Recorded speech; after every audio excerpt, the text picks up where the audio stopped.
need to get back on top because the last few months have been declining steadily. I even had to let go of a content upgrader I've been working with for a while now, and she was doing such a great job of editing and upgrading our older content. That's the sort of thing that can have you lose hope and have your courage sink into your shoes, as we sometimes say here in the Netherlands. I don't want to happen that ever again. So here's the breakdown of what I earned and how I'm going to get back on top. Let's break down the total revenue. Last month's income was $3,778 from affiliates and $3,053 from Ezoic display ads. That's $6,941 in total. A lot less than July's $7,608, and I'll show you my plans to get it back up in a minute. Now in August the costs were $12,036. So I did sell a few sites a couple of months ago to invest that in having more content created, but you can see that the costs far exceed the revenue. Now the majority was spent on content. It was $10,613.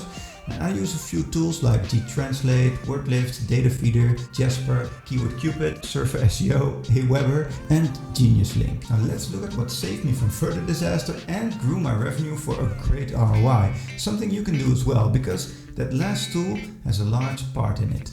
Now this is my affiliate revenue, and you can see I'm already diversified between Amazon and bol.com, which is a Dutch multi-retailer platform. Now I've wanted to diversify my affiliate revenue even more, and I have plans in the making for that. And the first step is within Amazon. Sometimes earning more revenue comes from experimenting, and this one paid off. I introduced something that diversified my revenue even further and actually increased it by $875.97 just by using one extra tool.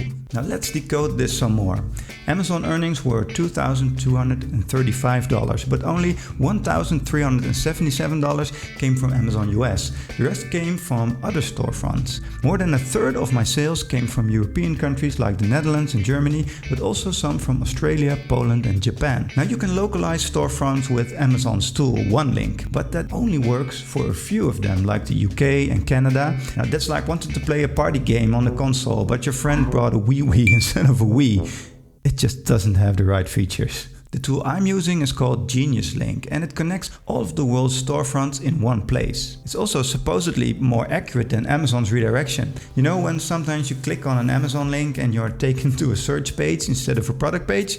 Now that's bad redirection, and Genius Link claims to do that 50% better. I haven't tested that for myself, but the results are great. I paid $73 for the tool and increased my revenue by $875. That's an ROI of more than 1000%. That's like getting $10 back for every dollar you put in, and you get your dollar back as well. Okay, let's say the redirection doesn't perform better than OneLink.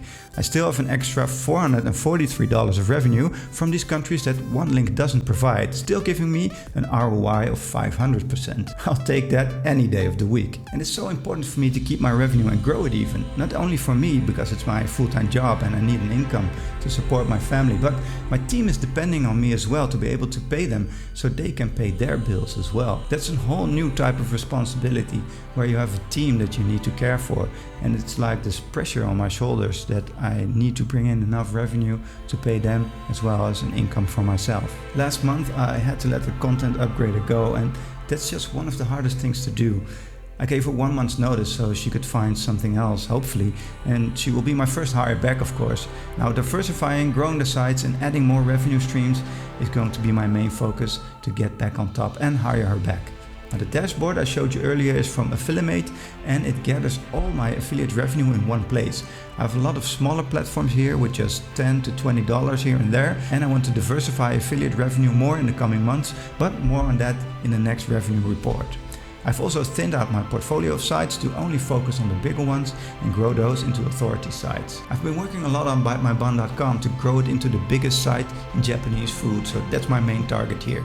And check out this video to see how I wrote a 24 article topic cluster in 24 hours for that site to please the Google Quality Content Update.